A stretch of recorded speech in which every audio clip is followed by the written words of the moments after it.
Nouvelle proposition mise sur la table, le Hamas est en pleine réflexion.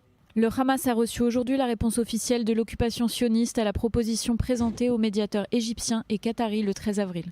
Si le groupe terroriste explique qu'aucune nouvelle proposition n'a été faite, Israël serait prêt à envisager une trêve limitée dans laquelle 33 otages seraient libérés par le Hamas au lieu des 40 précédemment discutés, à condition que ce soit des femmes, des soldats, des hommes de plus de 50 ans et des personnes gravement malades.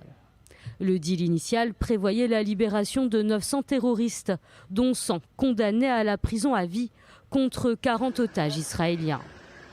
Une deuxième phase comprendrait la libération de toutes les personnes kidnappées. Le retour des civils palestiniens dans le nord de la bande de Gaza, une aide humanitaire d'environ 500 camions chaque jour, un cessez-le-feu de 6 semaines et l'achèvement des négociations. L'État hébreu aura le droit d'opposer son veto sur certains prisonniers et d'en exiler d'autres.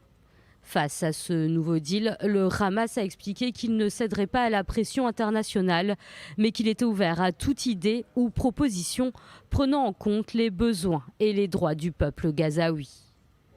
De son côté, Israël aurait affirmé au médiateur égyptien qu'il était prêt à donner au Hamas une dernière chance sur les négociations des otages avant de procéder à l'invasion de Rafah. Depuis plus de 6 mois, les négociations sont houleuses. Le Hamas persistant a exigé que tout accord mette fin à la guerre.